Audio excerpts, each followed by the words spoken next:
is key to how successful you're going to be and to the team, because you're a team member just like everybody else. You're not just the orchestrator, you are a member of that team.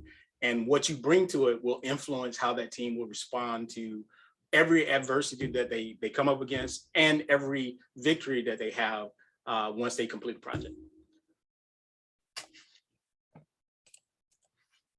So yeah, like I said, I can talk forever, but I'll let you kind of guide where we're going next, and then we can move from there. It's all yours. Okay, cool. You want to share your screen? It's okay.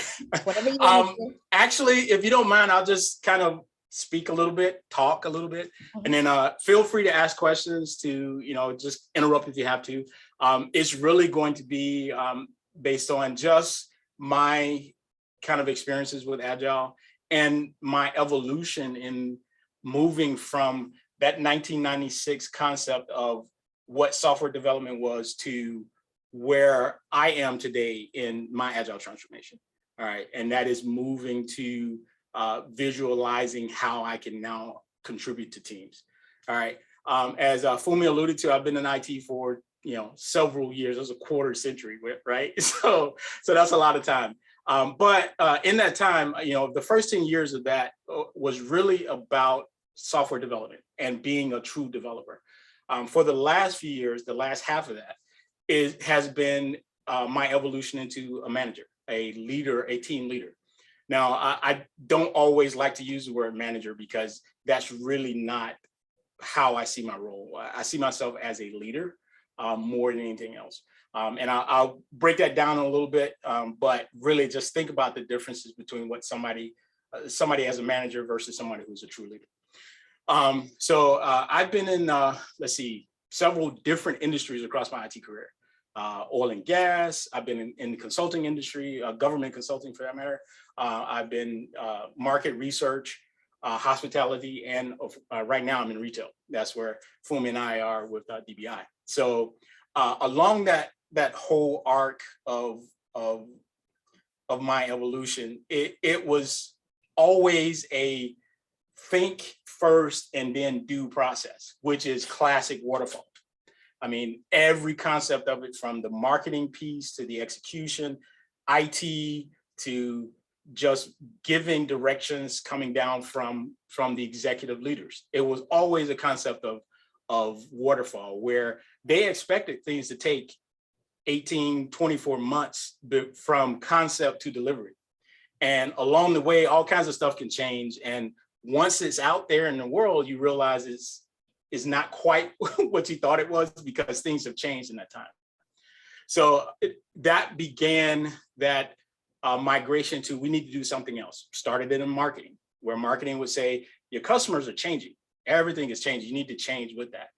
And it started there, but evolved into something that IT could try to leverage. Now, I'll confess to you, as a developer, we all have egos. I'm the best developer in the world. That's how you approach it, because you have to kind of look at it as, I'm doing this job, so I have to be good at it. And that is why, from an IT perspective, it is difficult to actually get IT people to change, to accept something new, because they think that the way they're doing it now is the right way, because I've been successful up to this point. And that was particularly kind of one of those things back in the early days of Agile, and I say early days, 2000, 2001, 2002, where it was really, really a mindset thing that everybody else would adopt Agile thinking. Businesses as a whole loved it because it allowed them to do stuff quickly. IT, however, always felt that I'm doing it the right way, so there is no other way. The technical specs that need to be created, the functional specs that need to be created, the requirement gathering process that was always going to be 6 months was always necessary. So adopting Agile, and that even just that concept of Agile, changing away from waterfall, was always a challenge, because you had to overcome that thinking and that thought process. So from my side, I've pushed back a lot against it. And as an early developer, hey, I don't need to change what I'm doing because you hired me to do this, so I'm going to do it my way. But as I started to kind of move and grow as a developer, I realized that part of this is wrong in the sense that it's taken me a lot of time, a long time, to actually fulfill anything that somebody asked me to do. And by a long time, I mean months. I get a piece of work and I wouldn't finish it for 2 months. And I think, is something wrong with me? No, it's giving them what they want, but it takes me a long time to get it done. So in growing and understanding what Agile was actually trying to do, I saw it as a transformation now, not as a death of waterfall. It was actually a transformation of my thinking so that I can deliver better and more and faster to the people who hired me to do the stuff. Now, this allowed me to be better at my job, allowed me to be a better developer, because it allowed me to focus on just giving them what they asked for. And that was the key for me in understanding the importance of moving my thinking along the Agile way. And you heard me say Agile transformation. That's really what it is. A lot of times we say Agile methodology, we say Agile approach. Is really a transformation. You are moving their thinking and evolving it from where it was to a more efficient and effective process. To me, that's a transformation, not a replacement, a transformation. So I'll explain my two views of that. One as a developer, which I just kind of gave you a huge piece of, and the others are as a manager. Now, I've worked with Fumi for about 2 years and change. And one thing that I try to convey to her is that I'm not an opponent of what you're doing. I am a partner in what you're doing. While as a manager, I don't have an official role on the team, my role is leading my team. Now, the project work, I leave to Fumi. She handles that, immensely, because that is her role within that Agile mentality. My role is to lead my team, and that is in a couple of different ways. One, I heard, I'm not sure who was mentioning before about the developer that was having issues with the amount of work that was getting dumped on him. The manager's job is to make sure his team is healthy. And I say his just, metaphorically, but to make sure the team is healthy. And that health is physical. Yeah, of course, you're sick, take some time off. But it's really a mental health kind of scenario where you're making sure that your team is focused on the work that needs to be done. If they feel like they're stretched out, burned out, spread too thin, having to do too much, that manager's job is to partner with that Scrum Master so that they can find a solution to get that resource back refocused. And if that means, as a manager, I have to take some shots from my leadership that says, we can't do this anymore, I need to separate out this guy and let them work while we hold off. That's my job, to be that barrier, that defender that says the team is stressed right now. We need to let them focus on what they're doing. So that's. I think you're cutting out. Is it me? I think it's you, Femi. Go ahead, Thomas. Okay, I thought We're good. it was Okay. cutting out. You're good. All right. Okay. So yeah, that's that big role, the key role for that leader. That, again, I don't want to say manager necessarily, but that leader is to make sure that that team is focused on the job at hand, and that means they have to do what they need to do to clear the pathway, to allow them to work. Because as developers, like I said, we all have egos, and high performing developers, those developers who are really good at their job, they are like divas. And Fumi heard this from me before, where I treat my team like divas. And that's for a reason. It's not to make fun of them or anything. It's literally because I want them to be the best at what I hired them to do. And to do that, I need to make sure that they have everything they need.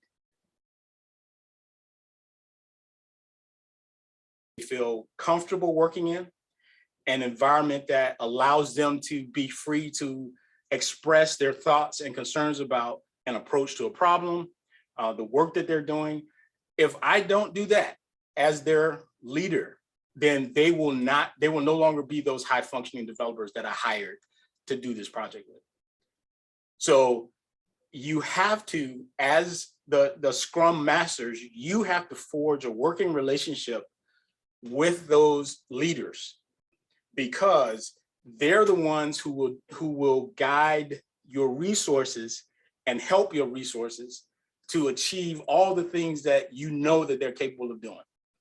So if you can't get that buy-in, if you don't get that buy-in, it's going to be a very long road. That project is going to be ridiculously hard because nobody's going to focus on the task at hand, getting the work done.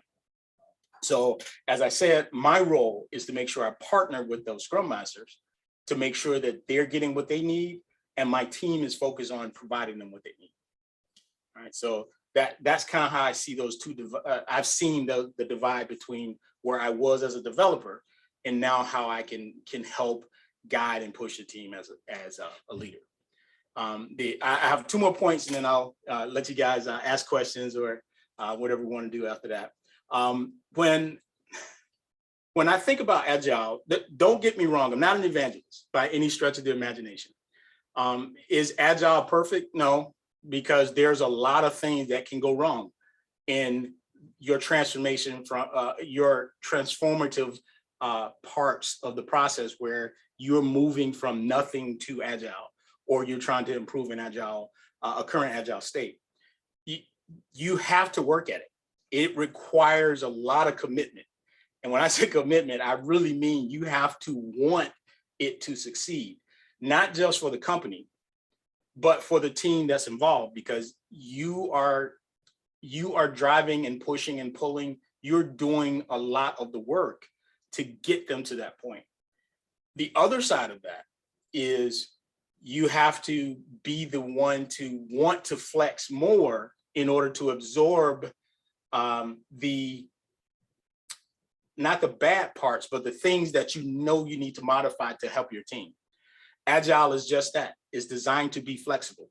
So you have to be the one to be able to flex around what your team is if they're not able to flex because of prior history or their inability to kind of think through where you want them to be or where you need them to be. So you have to be the person to be flexible enough to modify your process. You still need to keep your process, but modify it so you can engage the team. So you can actually be the one to, this is how we need to do it, and this is what we need to do. So you need to be flexible in that concept of how.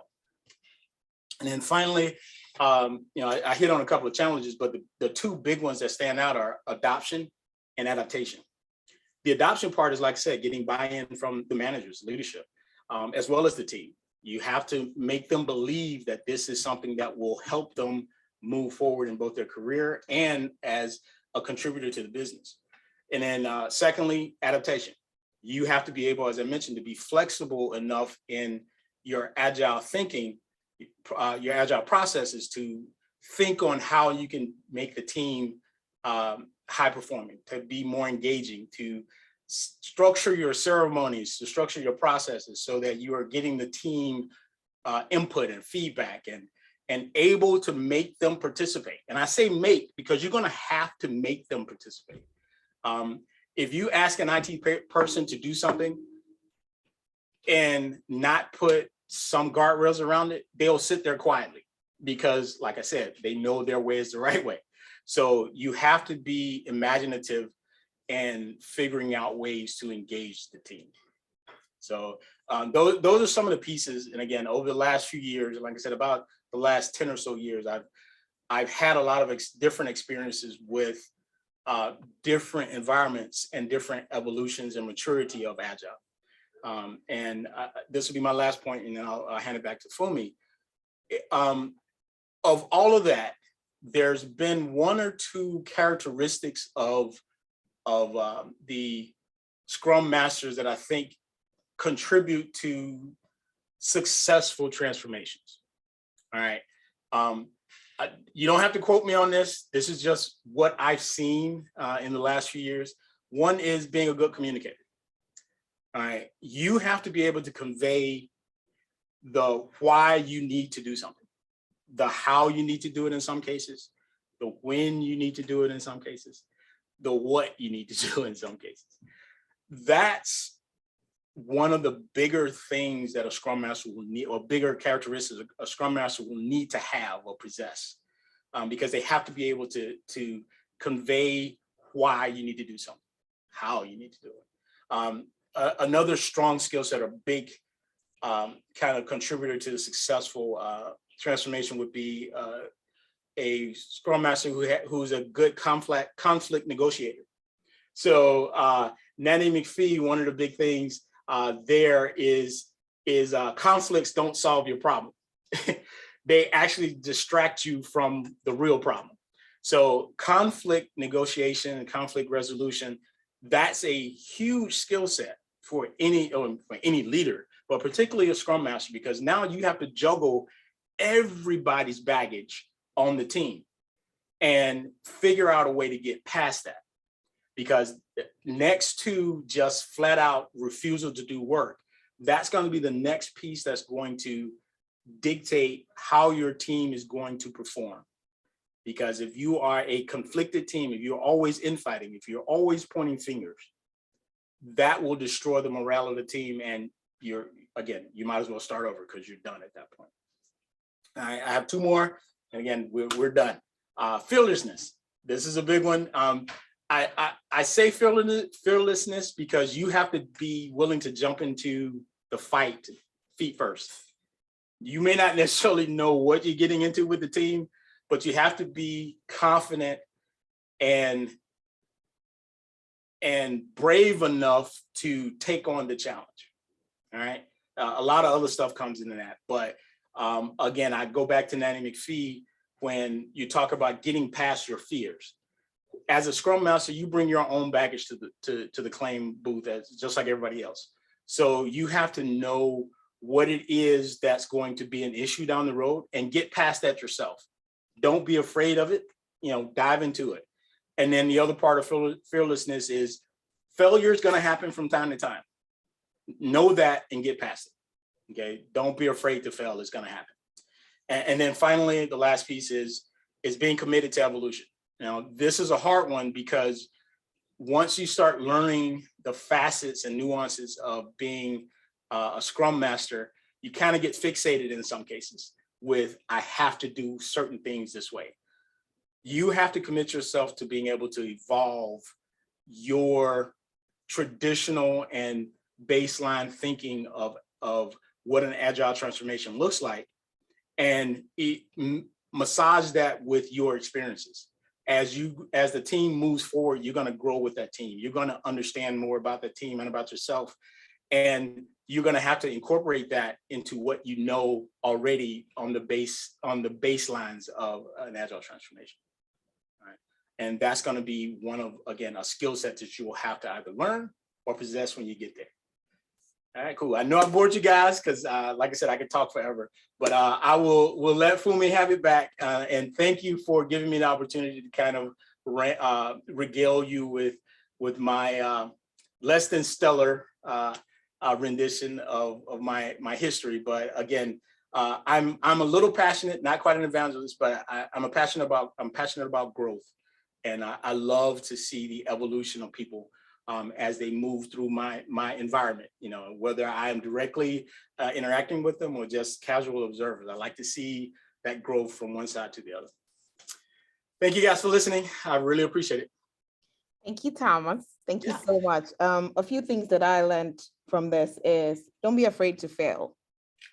Don't be afraid to fail. And that goes to your team as well. So thank you for sharing that. Fourth thing, absolutely. Good communication. We can never go wrong with doing good communication. Yes. Absolutely. You have to be able to have this conversation. There's something that we need to have. So for you that are just joining in, we did talk about Nanny McPhee. If you haven't watched it, I think it's something you need to watch. I'm going to throw it open for questions. Ask him anything. All right, Ishtar. Oh, yeah. Hi, Thomas. Thank you so much for that. Like, you were really inspiring and just definitely learned a lot. Was taking notes. Definitely have to say you filled me kind of with hope and encouragement. And I wish that I had an interview that I had today, tomorrow, because this would have really helped me to have had a chance with you. But you know, it is what it is. Yeah. I guess I just wanted to kind of hone in a little bit and ask you as a question, because this is something I got asked today, Sure. and I think it would just be quite relevant for you as, I guess, the leader of, you know, the developers and having done that yourself. They asked me, what would be the characteristic that you would say, like that you'd have to say is the element of the self, no, of a high performing team? Yeah. Okay. Yeah. And I'll answer that in two ways. The first way is through the eyes of a developer. All right. Yeah. Through the eyes of a developer, a high performing team is a team that is confident in their skill set. They know their stuff. Okay. They understand that they are there because they were chosen to be the better of all the people that were talked to. So unless they understand and accept that you have the responsibility of delivering quality content, quality work, that they'll never be high performing, because they won't drive themselves to always deliver their A game. Okay. So as a developer, as thinking through the lens of a developer, you have to recognize that these people as developers are at the top of the game. Treat them that way. Hey, you're doing a great job, but I know you can do better. There are things that I've seen that you can do better at or be better at. That's how you will identify who's going to be out of your group, who's going to be that high performing team. But you have to recognize that they need to have confidence in their ability. If they don't, they'll never make that high performing classification. So as a Scrum Master, recognize the skills, but you have to acknowledge them as well. So recognize that, hey, that developer is great. All right. But acknowledge that as well. Hey, you're a great developer, but challenge them to move forward. And those will always be those high performing teams. You'll find them right away. So as you recognize their skill set, you acknowledge it, they will transform themselves into that high performing group. As a leader, though, is different because the mindset is, what have you done for me lately? Okay. That's not a negative. It is, I have to challenge you to give me more than you gave me the last time without forcing you to the point of exhaustion. It is, hey, we did a great delivery last sprint. We did a great job, but we had 3 bugs that we need to resolve. Okay, let's move past that to 2 bugs next time, or 1 bug, or no bugs.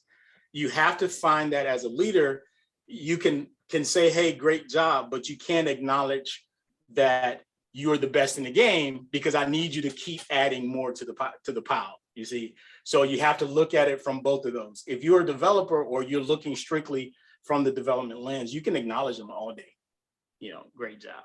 But once you start transforming yourself into a true leader concept, you have to look at it from the lens of, I need to give them just enough praise to keep them pushing and, let them evolve into, yet better developers.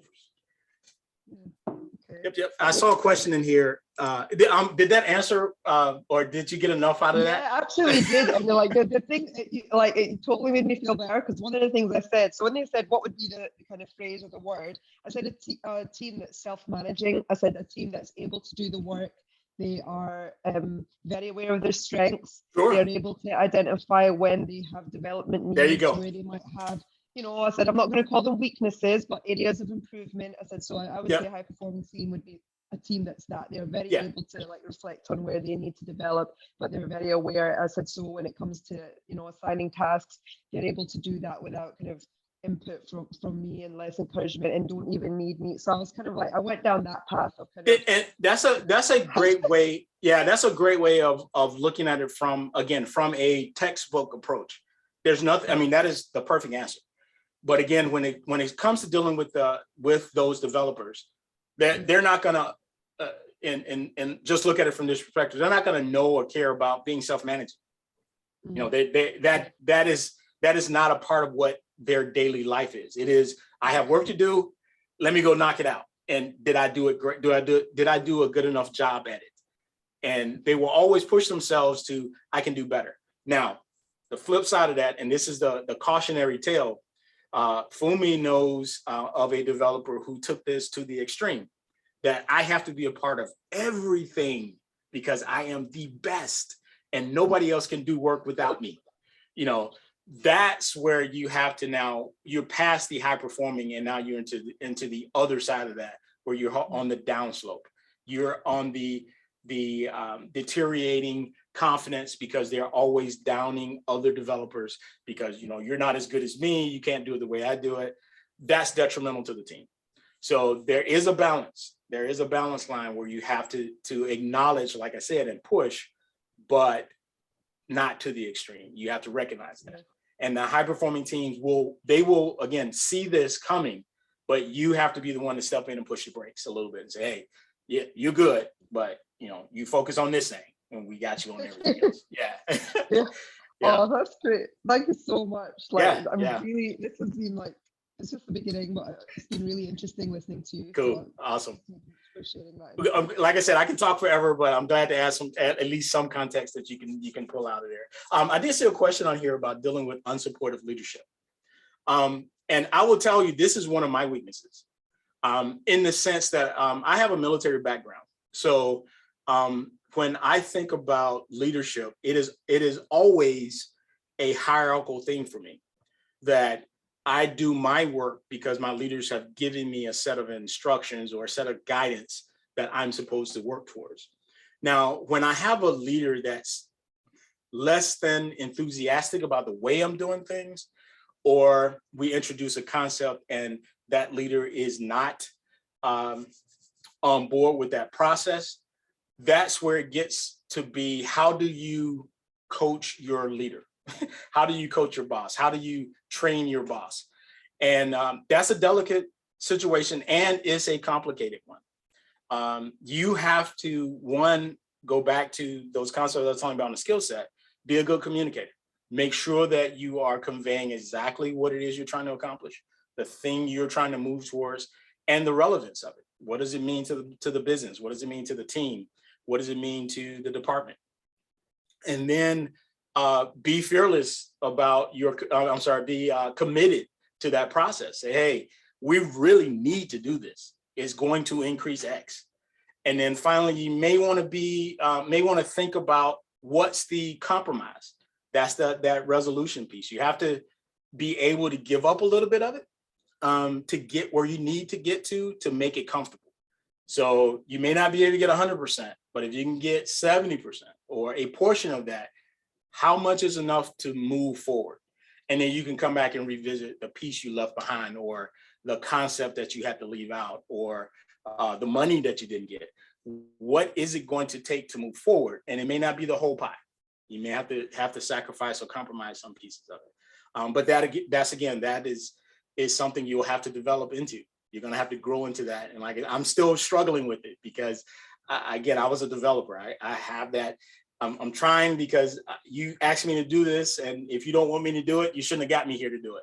So I have to fight that urge and be a little bit more, like I said, be able to compromise more, find that conflict resolution state and say, what do I have to give up to get what I need? I hope that answered that, Lucia. Yeah, there you go. The one, all of that for one word, compromise. Yeah. Cool. Anybody else? Yeah, Olubukola, go ahead. So I have this question. Yeah. As a developer, let me try to tap into the developer's mind. How we can have a solution to this. Developers don't like to talk, even when requirements are not clear. Mm. It's war trying to, during refinement calls, Sure. to even vote that, okay, this is it. Someone says this is a 3. It's a 3-pointer. Okay, let's vote. Do we agree? Okay, testers. So, this is the acceptance criteria. This is what we're testing for. Is it clear? Do you understand it? And it's war trying to get that out. Everybody keeps quiet. We even say, I still go further to say, silence means consent. Is that okay? Nobody says anything. Sometimes I think I'm speaking on mute. And then everybody says, okay, that's fine. One person now speaks up. And I notice it's the same group of people that talk, the same group of people that are on camera, Mhm. 4 or 5 out of a 20-man team, Right. and the same voices that say the yes, and we close the call. Now, when the development happens, we see almost towards the end of the iteration that they don't understand what we're talking about, and the time has gone. Right. Please, what can we do? How do we break into the minds? Or what's happening? Right. I'm Well, lost. okay, I will take this and again, just like I responded, was the ISTA, that it's twofold. Okay, the first part of this is you have to recognize the strength of your team. You have to know this beforehand. You have to acknowledge who's the high performing player on the team first. Right. All right. Now, keep in mind, I just said that developers are divas, so they don't like to be wrong. We hate being wrong. We hate looking like we don't know what we're doing. We hate people questioning our ability to deliver. All right. Now, if something breaks down the road, I'm pretty sure you get excuses as to why it didn't happen. I'm just guessing. Somebody will say it's because I got or I didn't get this from. It's never an acceptance of being accountable for what I don't do. Okay. So that's the other part of this. I make you a diva, but that means that you are now responsible for what you do and don't do. So the onus is on the Scrum Master to make them accountable for work, period. As divas, as you've treated them as the rock stars that they want to be, you're giving them the weapons to do better work, but also acknowledging that they are responsible for getting that work done. You're asking all the right questions. You don't feel like you're not. What's missing now is to be upfront with your team as to who the stronger people are so that they can understand what work as a whole is on the team. And now as a team, you can pull those behind up because you're going to have Fumi will tell you, you'll have quiet people, you'll have boisterous people, but you're going to have to identify them and individually either praise them to get them up and more confident that if something is said that you don't understand is fine. They are afraid of looking like they don't know what they're doing. That's what that silence is. So you're going to have to be that the puller in this case. All right. You can't push them. You're going to have to pull them because they're not going to move unless you engage them directly. And it's up to you now to identify those weaker people and now reach out to them directly and say, hey, talk to me a little bit. I understand you're not, you are not, responding when I ask, or, what is it that's going on that you don't feel comfortable with in the conversation? Now, the other side of that is setting down some rules. One thing that Fumi kind of laid down up front is turn on your camera. It can be as simple as forcing them into the light, because now you can see their reaction to questions that you ask, at least partly, and see if they're having issues with that confused look that you ask. If you have a child, why did you do that? They'll give you that weird look that says, I'm not sure why, or yeah. Now you can actually reach out to them directly. That person's having a problem. And then the next stand up, get them first. Say, hey, what do you think about this? What's your opinion of where we are? Or is this really a 3 in your mind? Or what, based on what you need to do, what are you thinking about this? And not be adversarial with them, but be welcoming. Approach them as though you're literally asking them to join the conversation and say, hey, tell me what you think about this. That will give them the opportunity then to feel like, hey, I'm being included. I feel more comfortable with this. All right. So those are a couple of things you can try. And again, you're going to have to know your team. You're going to have to get to know your team to find out what their particular I'll say issue. Don't look at it as a negative thing, but see what their particular hesitation is all about. Thank you. Yeah. Did I do okay on that one, Fumi?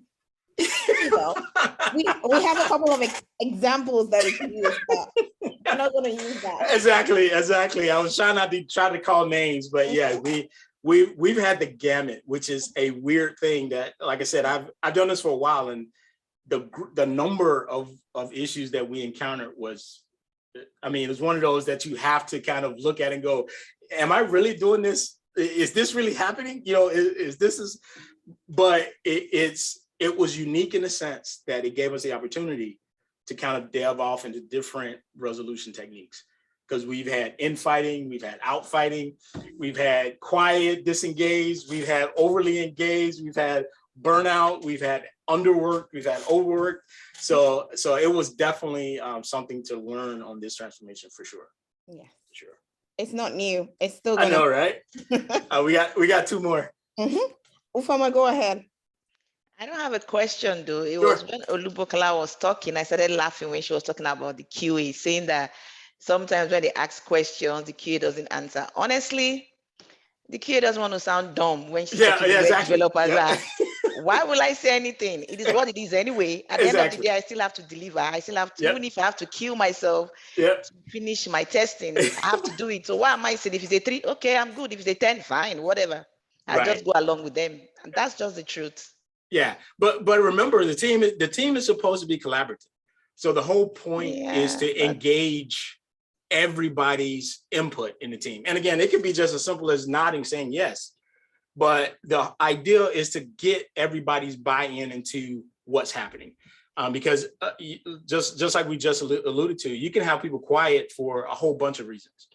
But if you can see that everybody's nodding yes, then it makes you feel a little bit better, because at least they understood the question and wasn't quiet because they didn't agree with it.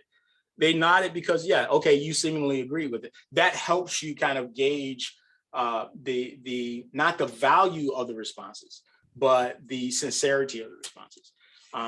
For those who are off camera and you don't hear or see their interaction, it's difficult to gauge their buy-in to the process.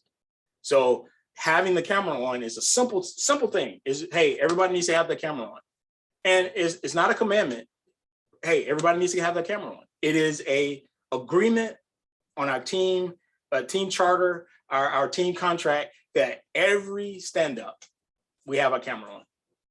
And that will right there start conversations, because you get to see yeses, you get to see nos, you get to see those expressions that mean, what are they talking about? Oh my God.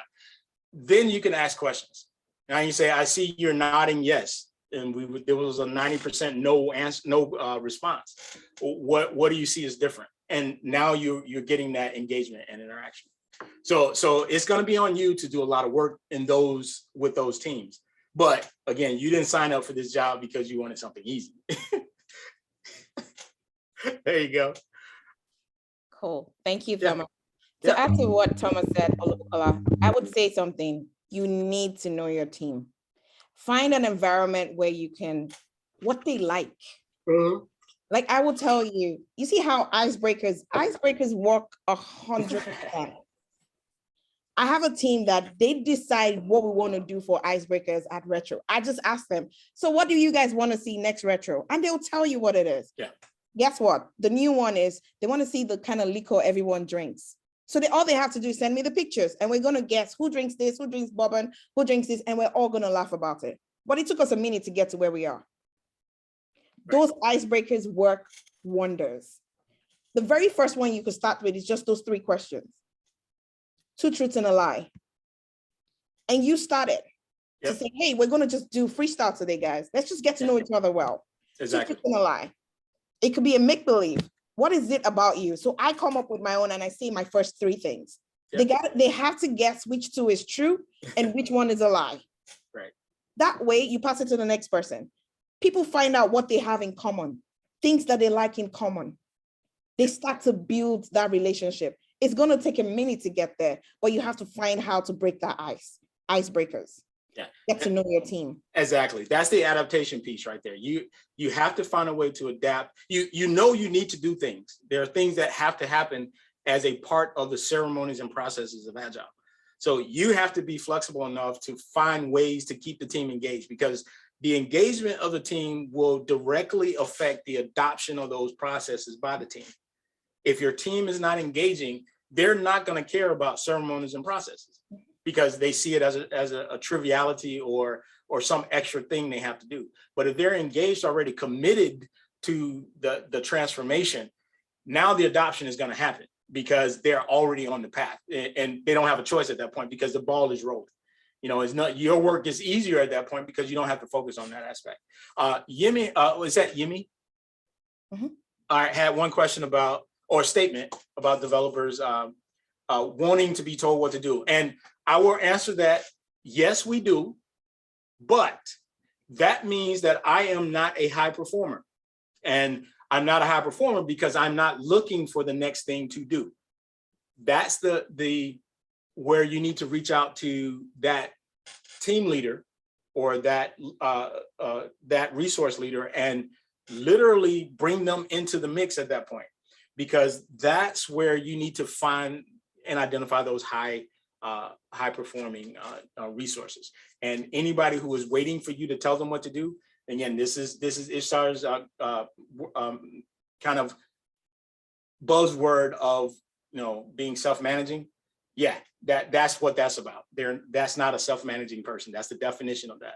They're waiting for you to tell them what to do. All right. And again, that's why I don't like managers, because managers assign tasks. That's what managers do. We say, hey, do this. Leaders, though, inspire people to do things themselves. Leaders, hey, this is what we need to get to. Let's get there. And if you believe in that process as a resource, I will follow that leader to that point. But if he's constantly handing me stuff to do, I have no initiative to follow them at all. It is just, you gave me this, I'm doing it, right, wrong, and different. Boom, is out. Well, you got 6 bugs in that. Okay, give it back, I'll fix it. Send it back over to you. That is not a high performing resource. You know, you need to now push that guy over to his boss and say, they are not adding to my team at all. They are really depressing us and slowing us down. We need somebody who's able to take, pull, go with it. And that's how you can identify, again, a classic mark of a non-high performing resource. Thank you, Thomas. Chief, Yeah, go ahead. Yeah, thanks for coming on the call. My question is on weakness. Can you hear me good? Yep, I got you. There's a slight buzz, but I think I got you. Okay. Yeah, I'm at work actually. So my question is weakness. What's your greatest weakness? Oh, mine. Yes, it's gonna be in threefold, right? So I ask, Yep. What's your greatest weakness? Weaknesses, and why do you still have that weakness? Why haven't you worked on your weakness? Right. If this goes into again, I'm gonna lean a little bit on the Nanny McPhee movie about fearlessness, conquering your fears, so on and so forth. My fear, and this is again something I've tried to, and I'm doing better at it. But my fear is that I can explain something to people and it is beyond what they're able to understand. My fear there is rooted in, I have done this a lot. I mean, I've done 25 years of this. So anytime I'm giving an explanation on a work or a problem or a solution, I fear that they don't understand me. Okay, that is a huge thing for me. So I have tried to train myself to pause in my explanations so that I gauge or try to gauge how they're receiving the information I'm giving them. Okay, this is both pushing up and pushing down. Because remember, I started out as a developer. So my automatic go-to is, I know what I'm talking about. Do you understand what I'm talking about? So that's my fear, that the information and solutions and processes I'm trying to employ on people is not being received at the level they can understand it. Okay. Now you can kind of argue, well, that means you're not a good communicator, which may be the case, right? And again, part of the solution has been to find ways to better articulate what it is I'm trying to say. But I still have that, now that I know how to say it, and they're still not understanding me, or I feel they're not understanding me, how do I convince them now? So I have tried, again, techniques, and it's still a problem because my mindset is still in the developer mind that I am great at what I do. Okay? And I have to constantly fight that ego that says I'm the best at this. Well, that's not a concern at the moment. It's not about you, it's about giving them information. So that's the give and take. And again, it's always a fear for me because I have always had a problem with reading people to get them to determine how well they're understanding. Did that make sense? Yes, it did. And I appreciate the fact that, you know, you understand that that's a weakness. Yep. And, you know, you also gave, you know, the leeway out of it. Like, it's not just giving the weakness, but you're also telling how you can solve it. Thank you very much. Yeah. Fumi will actually attest to the fact that I will always ask, is that okay? Or do you understand what I'm saying? Or because it's a tactic I have tried to cultivate to make sure that what I'm saying, everybody's pulling that information in. Because again, I love to talk, but there are times when the information I give just is either too much or too technical or too layman in some cases. So it's just that always that give and take. So cool. Ooh, see, now you asking, oh man, okay. See, I'm telling you guys a lot about my ego, okay? Because that was the biggest challenge in moving from waterfall to agile. I'm not saying this is of all developers, this was of me, because again, I had a huge ego. Okay, so from my perspective, the hardest part was actually understanding that agile was not a replacement for waterfall. We always hear that we're going to replace our waterfall methodology with agile methodology, and that's what threw me. I love details.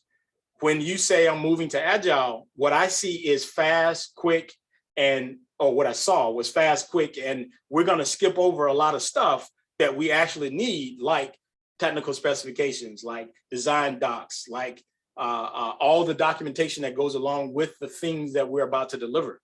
But the reality is, if you put into place processes, if you put into place a formality of contract and definitions of success, definition of done, you will encompass all those things. It took me a while to understand that. So that was the hardest part, getting over the misguided idea that agile was going to be a shortcut and skip over the things that I thought made projects valuable. And like I said, that was the T-specs that went along with helping the service desk understand what was going to happen next, creating the documentations, all that stuff. All of those are still a part of agile. It took me a while to understand. It is just reorganizing where they go and setting them in their place at their time. That was the difference. And once I understood that, that's when it was easier for me to evolve into or accept that transformation was happening. It's not a replacement. It is an evolution of my thinking into a better, more efficient approach to getting my work done. So you got to sell that, because developers, again, we're not lazy. We just like doing what we do. And you have to sell the pluses, which is efficiency. And you're going to have to do that. You're going to have to be able to break through the developers like me who are fixated on certain aspects of software development that we thought were key to what we do. Thank you so much for that. That was, I think that you hit the nail on the head in a big way. I think that's one of the things that's important for us to know, that for developers when you bring this methodology, when you bring this different framework, it gives the impression of quick, dirty, not thorough, just throwing out there. That's a perception they have, and that's probably where the biggest resistance would be. Exactly. Yeah. Okay. Yeah, and as a Scrum Master, it's up to you to ensure that that's not the case. So you have to make sure that you don't fall into the trap of, giving into their true fears that, oh, you're going to cut out all these things and we're not going to do them. And so what's the point of me giving you quality work when you've already shortcut my process? So what's the point?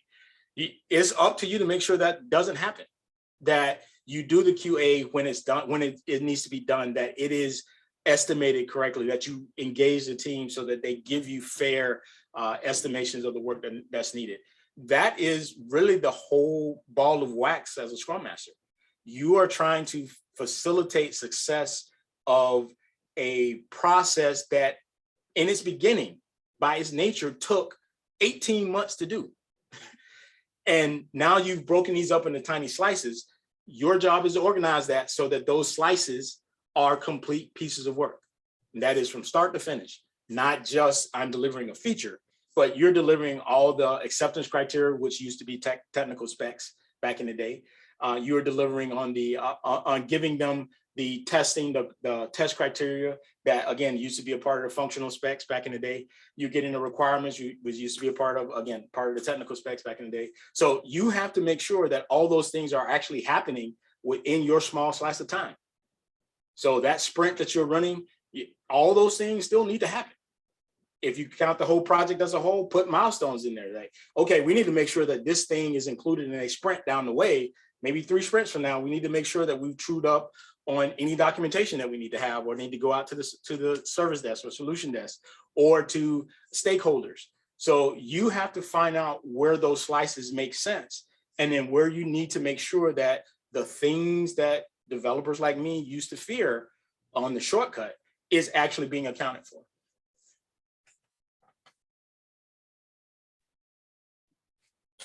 Thank you, Thomas. Before we take the next question Yemi has, let's take Ishtar. Hi again. So yeah, I feel like I've got a million things I want to say to you off the back of what I've just been listening to. I think first of all, I speak for everybody when I say that we're probably all really envious of Fumi and the people she gets to work with. The last guest speaker she brought in, like, such a laugh, like we're having such a great time with you guys. And I think it's funny because when you mentioned about the tactic you've got as well, saying, just to make sure all is that clear, did you understand? I'm like you, I could talk for the whole of Britain and Canada, and I sometimes waffle a lot, and I think definitely reflecting on my interview today, like I need to be more concise and refined and just get across what I need to say so that people get it. But one of the things that I kind of wanted to, there's a couple of things I wanted to ask. So one of the things that I also mentioned, I remembered as you were talking about the high performing team, one of the things I said is that they have the ability to make decisions for themselves. They don't need to be told what to do in a moment where nobody's there. You don't need a manager to tell you what to do. You can do it yourself. So I was hoping that kind of was also good to go with my answer. Actually, it was. I mean, that was spot on. Again, you're tying all of it to that self-managing kind of concept. But the reality is, decisions will need to be made. Okay, and again, you'll know the high-performing teams because they'll make those calls early on, and it goes into that estimation piece too. But once you start having teams that are not afraid to tell you that this is going to be tricky to do, but I think if we break it down like X, we can get it done. That's where you have reached that peak of performance for that team, because they understand all the nuances of the process that they are involved in. I need to tell you, and then get a response from you, and then execute on that response. And my stand up tomorrow will tell you how far I got on that based on what we talked about. So that's kind of how, again, you will know you have a high performing team at that point, because they will not shy away from telling you it's going to be tricky. But if you don't hear the but, now you still got work to do. because it's going to be tricky without giving you alternatives is not helping. So you'll see those teams, those are teams that need growth. They're still growing at that point. But when you hear it's going to be tricky, but here's some solutions we can try. You're at that high point. Your job gets really easy then. You're just now keeping everybody in the right lane. You don't have to force, you don't have to push. You're just a traffic cop then. Okay, yep, go, keep going, or stop. Yeah, we got to figure this one out. That's what your job is. And that's where you have fun at that point. That sounds like a really great place to be. Yeah, it takes a bit. And that kind of ties into one of the things I wanted to say off the back of listening to Oliver Cola, who was mentioning about the team. So, so we talked about, like, Fumi mentioned icebreakers and things like that to try and pull them out. You were mentioning, like, you have to engage them and pull them. Mm-hmm. And you mentioned kind of putting it into the team working agreement about putting the cameras on, because obviously I'm guessing you would agree to say that the coronavirus and working from home has really taken away a huge element of that. Oh yeah. When you're sitting around a table, you can just look at faces. Yep. And you can. Yep. Is it acceptable though to, I don't want to say like call people out, but say for example in her situation where she's got lots of people and it's the same 4 people, is it okay for her to kind of just call a couple of names and say, oh, Jimmy, you're a little bit quiet. Are you okay there? We can't really see you. There you go. That it's the tone in which you ask. Okay, remember, we're not trying to be adversarial here. Yeah, so all you're doing is trying to draw them into the conversation. Say, hey, I haven't heard from you this morning, Jimmy. Everything okay? It doesn't necessarily have to be about the question you just asked. You're just trying to get them involved in the conversation. Yeah. If they respond, yeah, everything is good. Okay, now you can say, what do you think about, the estimate we just gave? Is that okay with you? Or, what's your opinion of that? Now it leads you into the next part of this, which is what you're really trying to get to, which is, what do you think about this? Are you understanding the requirement? You can move from there. But your first approach has to be, reaching for that first strange dog that you see, and he can bite. So you want to be very careful, because the moment they bite, you're not going to get their trust again. So you need to be careful and slow and be deliberate in how you bring them into the conversation, because that would allow them to open up a little bit, or at least soften to your next question, which is, what do you think? Yeah, you're almost trying to hook them in. Yeah, exactly. Reeling them in with what you really. There you go. Yeah, like I said, you're an orchestrator. You have to kind of figure out those pieces where you can get somebody involved without alienating them, without forcing them to kind of withdraw further into that show. Perfect. Okay, so those are a few things that I picked up along the way, but the actual question that I'd written down a while back I wanted to ask you was, as a lead, how do you empower your team? Oh, yes. Okay. One is getting them involved in the decisions. Okay. I hire people, I fire people, whatever the case may be. But before I do any of that, the team is involved. And again, I don't hide the intricacies. I hide the intricacies, but not the rationale behind it. Hey, we're going to interview this guy today. So I want you guys to let me know how you feel about getting this person on the team. You know what the team is. You know the connectivity between all the members of the team. Is this guy a good fit? I have passed up technically good people because the team did not feel like they belonged from a team cohesiveness kind of approach. So I have passed up on those people because I knew that they would distract or break up what we already had as a team. So, but that goes back to understanding your team as a whole and knowing if they're high performing or not. Now, if they're not high performing, you can still give them that option, but now you need to bring in the talent to force them to be better.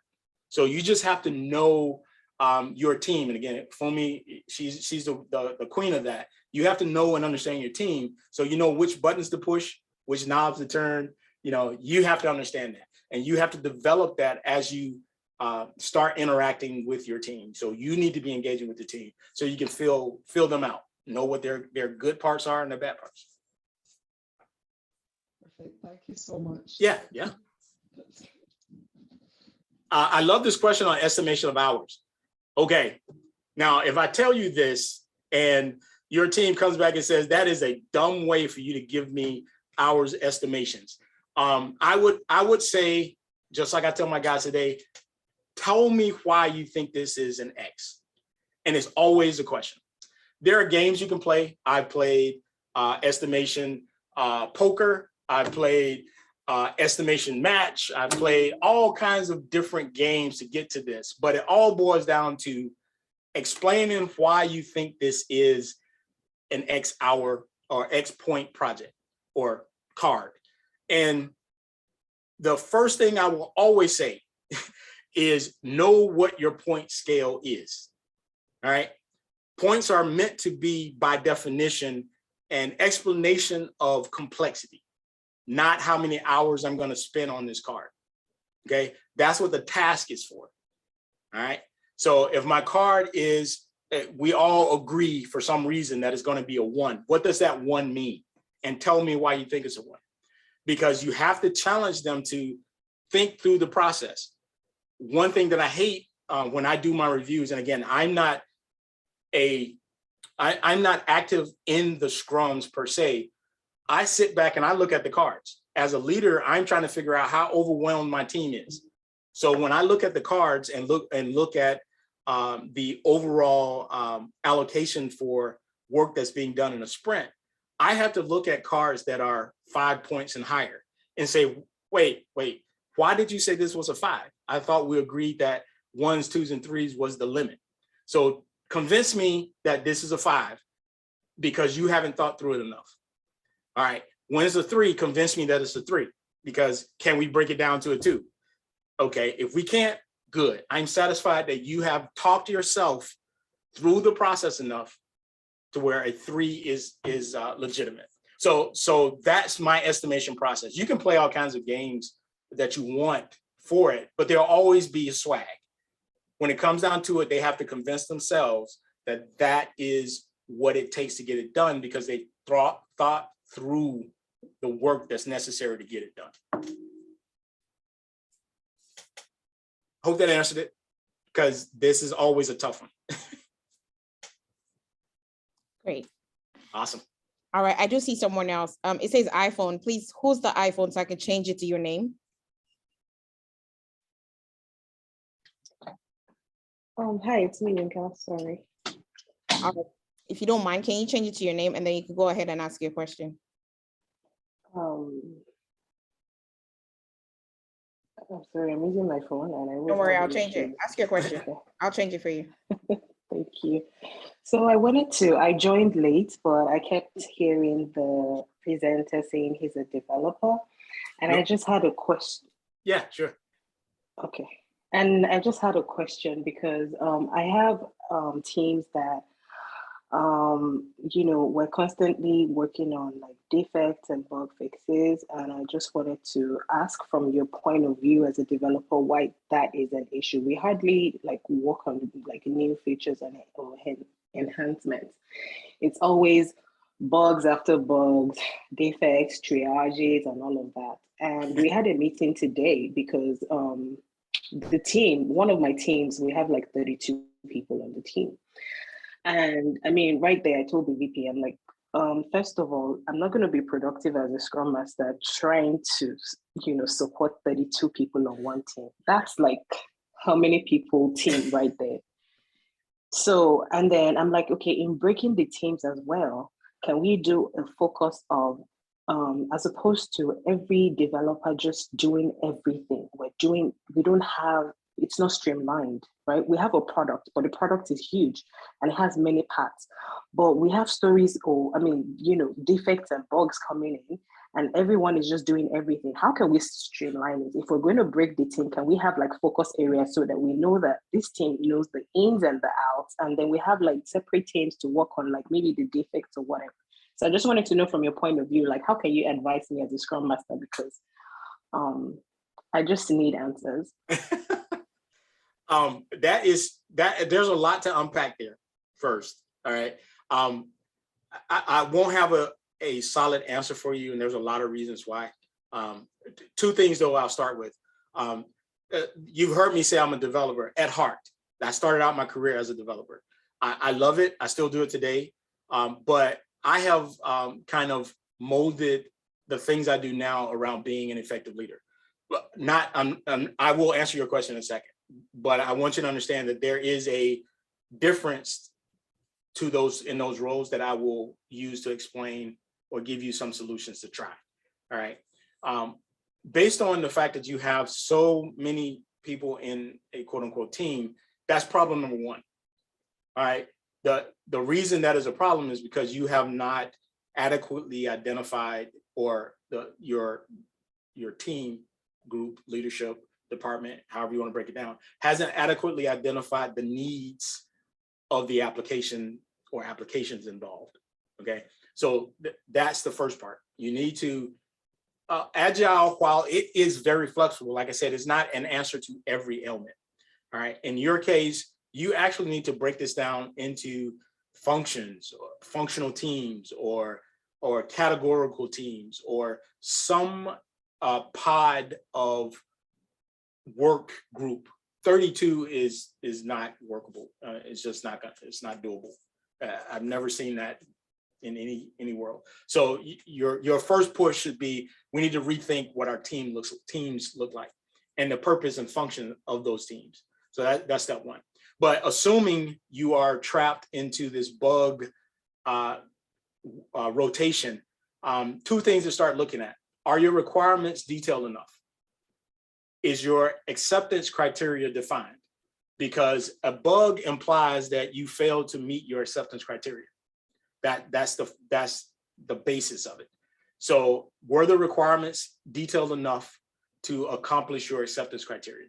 So if you can answer those questions, that'll cut down on the number of bugs that you have. Okay. Couple that with dividing your 32 team group into real functioning teams. That should give you a better indication of the state of the application you're working on, the state of the progress that you're in, and how effective your agile transformation is going to be. So I would start there. Again, I can't give you much more than that. Now that's speaking as a leader. As a developer in those cases, my first question will always be, tell me exactly in every detail what you need me to do from an accomplishment standpoint. I will do them. I just need you to give me the requirements, because if that's not done correctly, it doesn't matter about anything else, because I'm never going to give you the product that you're actually trying to roll out. So start with requirements, move that up to acceptance criteria, and then you should see a reduction in your bug generation at that point. That probably didn't actually answer what give you enough to go on, but yeah, you're not in an ideal situation. You need to correct that first. Thank you. Yeah. Thank you, Thomas. Thank you. Oh, yeah.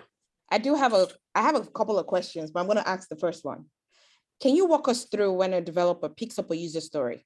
What is that flow? What does the developer do with that user story? Yeah. And again, a chunk of it will have to be, based on what the project is. But essentially, once a story card, and in our environment, we use ADO as that ticketing tool, okay, that work assignment tool. Once a developer actually pulls that card, and assuming it's been groomed to completion and we're actually doing work, the first thing I'm going to do as a developer is go through the analysis piece again. I'm going to open up that segment of code or that task and go through it and find out exactly, was this actually analyzed correctly from the beginning? That is, I'm going to look at it, go to the segment of code where I think this is, or the segment of functionality where this is, and walk through what it's currently doing and determining if this is really where this change needs to happen.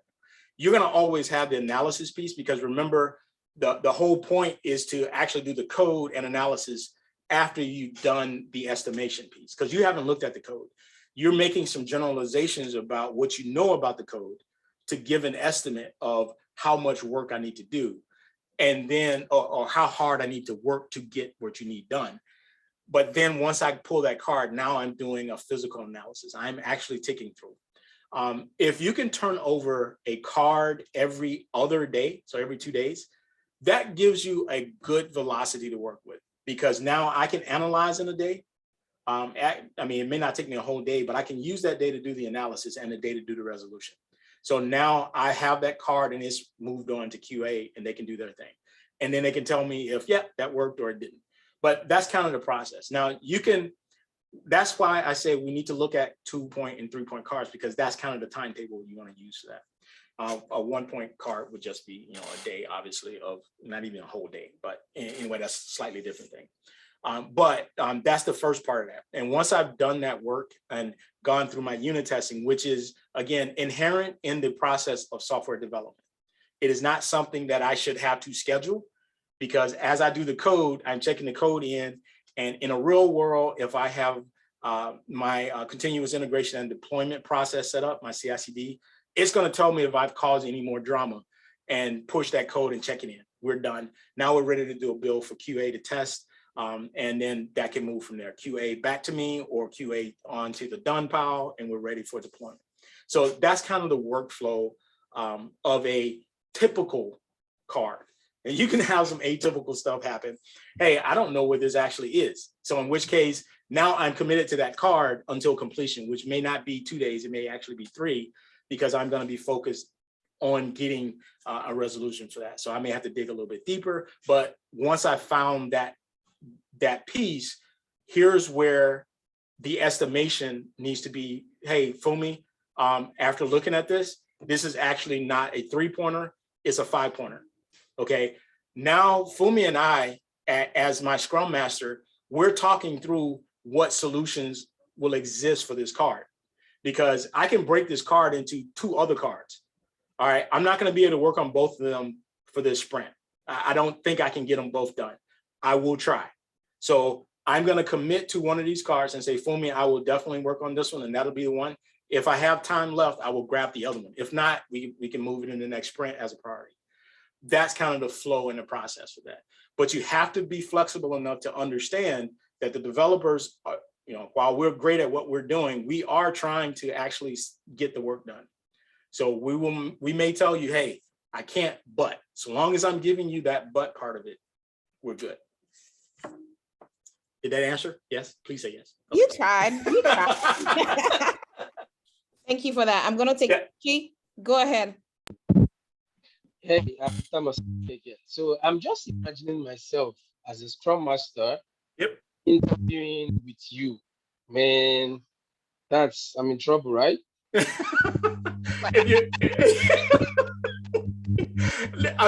I don't know if you remember the first part, but I'm a partner. If I am the partner in this, there's no animosity, there's no anger, there's nothing. It is just, okay, Fumi will tell you, I don't get mad. There's no reason to with the team. When I talk to a developer, though, it's slightly different, because there are expectations. And like I alluded to, as a manager, I have to push you to do better. So my drive is to partner with my Scrum Masters. That's my role. It's not adversarial by any stretch.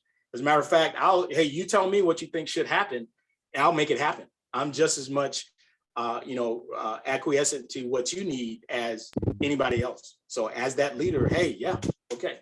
As a developer, it's different. We might have words at that point. Yeah, so that brings me to my question. Yeah. So what do you look out for when interviewing a Scrum Master? Okay. Yes. Is able to bamboozle you by answering all your questions, or it's intrinsic you're looking out for, so that next time when I'm coming to interview with you, I will know how to tackle you. Right. And again, same thing. My approach is always to partner with you. So I'm not going to try to disqualify you as a candidate. What I want to know is, how do you handle conflicts? Walk me through what you would do if you had one developer who refused to work with another developer on the team. What's your resolution path? Okay, because when it comes to the nuances of working through Agile, that is just book information. That's the reality of it. There's a set of A, B, C, and D's for every Agile transformation out there. But when it comes down to being a Scrum Master, how do you handle conflicts? If we're running behind on a project, what's your solution to get us back on track? Okay, if we're having issues with getting a vendor to support us in a particular rollout we need to do, how are you going to help me get through that? You know, those are the types of questions I ask of the Scrum Masters that I need to participate, to work with me. Because again, if you're going to always say, I'll let you decide what you need to do, then I don't need you as a Scrum Master, because I can do it. So the reality is, what is it that you can do to help my team? That's how I will always approach the interview with the Scrum Master. You tell me how you solve conflicts. You tell me how we get back on track if we're late because the developer just refuses to do work. Did that help in any way? Yes, sir. Thank you. I'm sorry, I didn't hear that. Yes. Thank you. Okay. Yep. All right, cool. Lisa. Oh, is that Lisa? Okay. Okay, hi. Hi. Okay, so so I have two developers on my team. One of my teams, I have two developers. They do the least work. They complain all the time. Like in a sprint, you have them doing like one user story for the whole sprint, while the rest are like carrying the weight of the team. So, and they're the first, during retro, they're the first people to tell you, oh, we have so many meetings, and it kind of hinders us from doing our job. But the other people have exact same time. Now, these meetings they talk about are just the normal Scrum engagement. Right. So if you were a Scrum Master and you were in the retrospective and they said that, because today I almost told them that, can you actually look at the board? But I just refrained from doing that because they work the least and complain the most. Yeah. Yeah. So if you were a Scrum Master, how would you handle that? Because I was actually speechless. I just allowed the product owner to attend to them because at that point I was like, you're actually not doing so much. So I don't know why. But it didn't come out like that. Like I just totally ignored it. Yeah. So what would you do?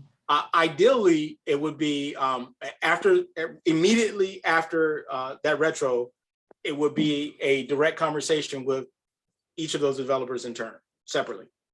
And the challenge at that point, okay, how do you propose to get more work done? Because at this stage, we're not getting full productivity.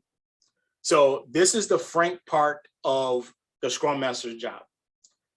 And it's never going to be pleasant because you spent so much time cultivating a fair look at the world from when the group is involved. But once you have to deal with it, it is direct to that particular resource or group of resources, but individual. And you need to ask the hard question. Okay, if your complaint is too many meetings, what's your resolution for getting us and you back to doing more points? Because right now you're not hitting the points that for our expectation. Now, this is assuming this is a trend, not like first offense or first time some of this has happened, because that's a separate type of conversation. This is, okay, I'm about to convince your boss to fire you type of conversation. Before I go down that route, tell me what I can do to help you get better at giving me more points. So that's the first one. The response to that should be, okay, if you cut down on the number of meetings I need to attend, then I can get this done. Your response would be, the rest of the team are doing the exact same meetings. How is it going to help you by getting rid of those meetings? Because your whole goal is to drill down to the exact problem, because the problem from the outside is he's not capable of doing the job. Okay. And again, I can look to Fumi and say, we've had those scenarios as well. And when Fumi comes to me with that, you know, she knows the hammer at that point is we're going to find somebody to replace you. All right. But as a Scrum Master, you're trying to elicit a reason for the underperformance. So the drive should, the go ahead. manager is actually aware. Like, Okay, even the then, team members have complained. People have complained. Sure. Even just All right. merely interacting with one of them in particular, you know that the guy is just collecting salary without doing anything. Yeah. So I'm just like, okay, so manager. Now you're back to the aware. manager. Yeah. Now you're back to that team manager, team leader to say, we need to move them off this team because they are not helping us move forward. And again, another frank conversation with your partner, who is that leader, to say, we need to move them to another team, off this team, and get somebody else in because we cannot continue at this pace. That's the harsh reality of it. Now, based on company policy, based on process, based on all these other intangibles, the answer may be, okay, we need to do this.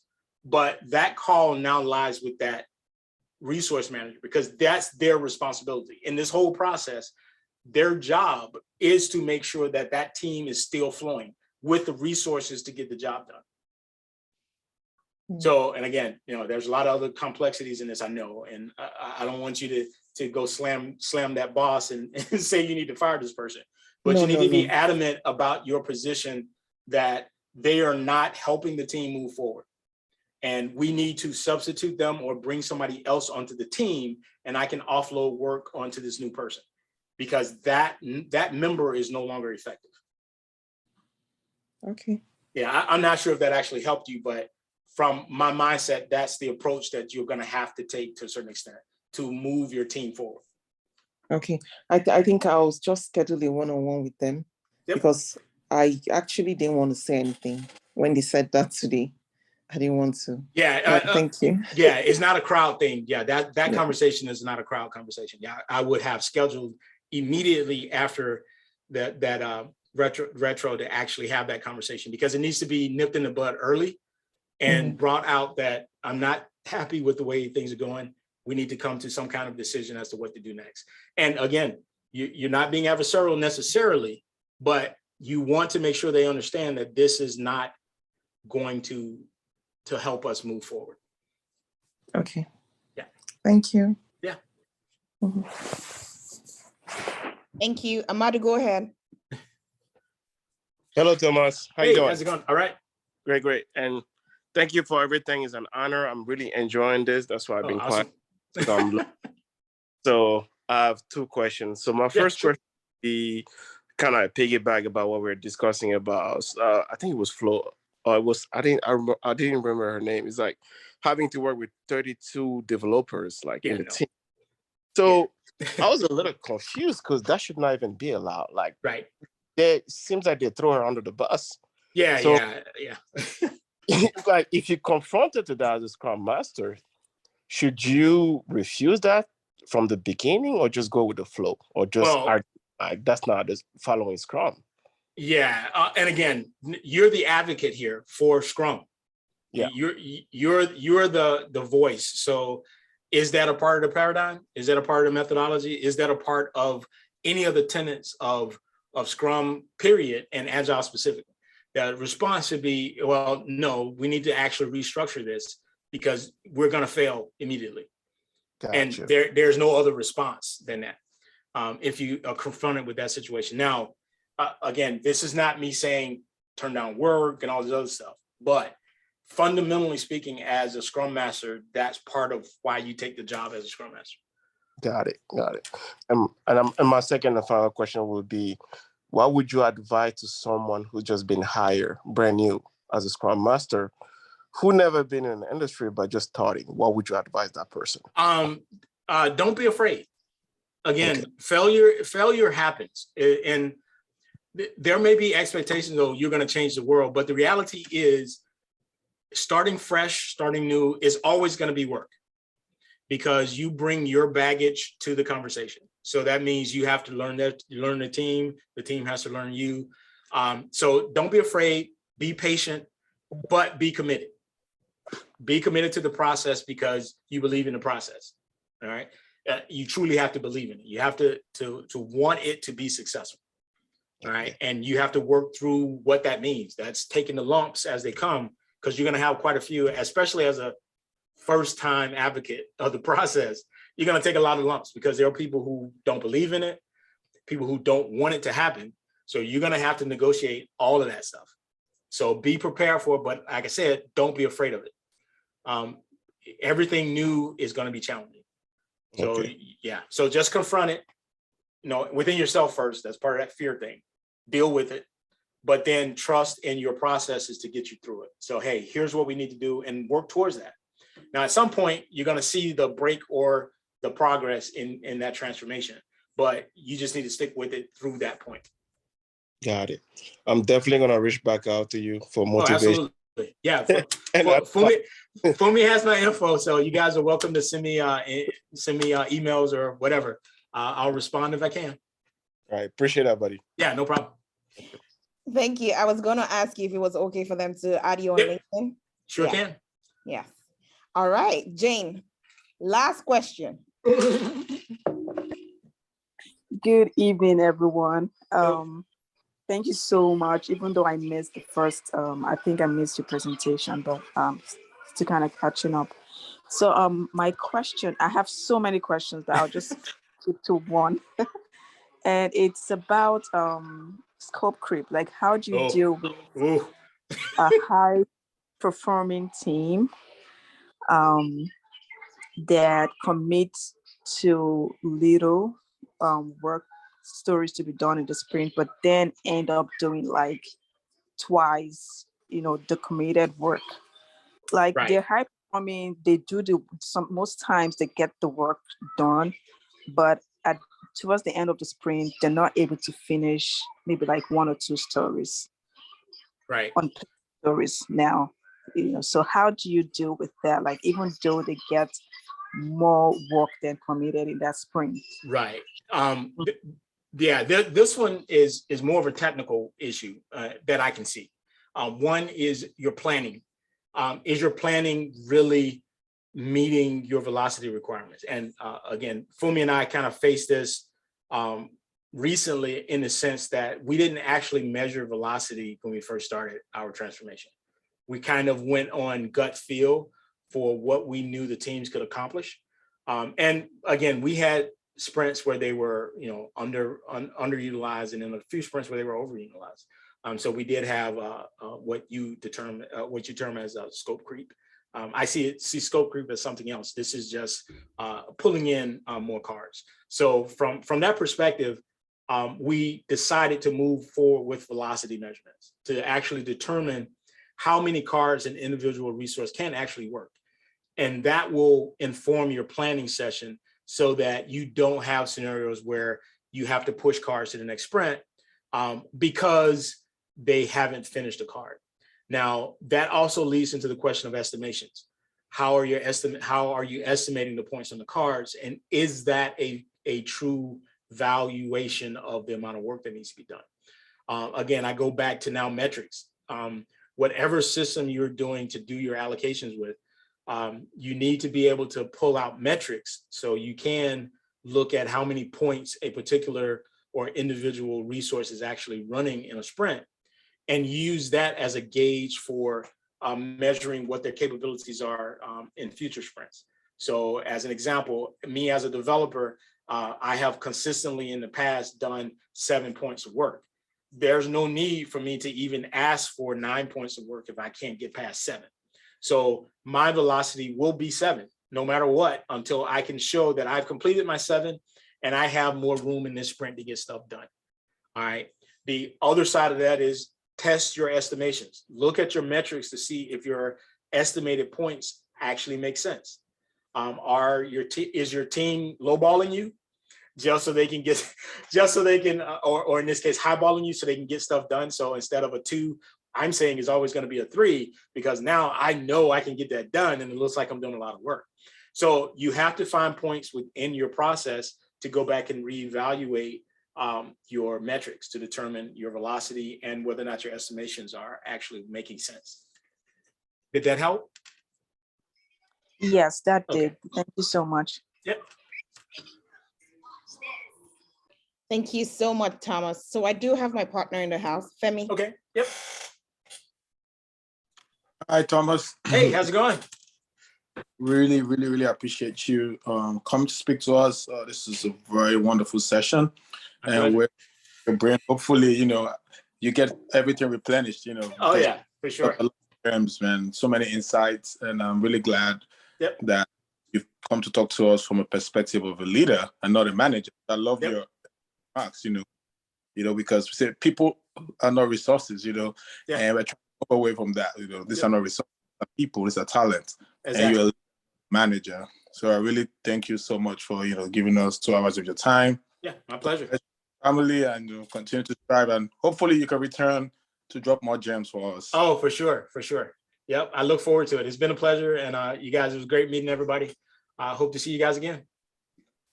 Thank you, Thomas. That was really awesome. Thank you. Thank you, Thomas. We appreciate you. Thank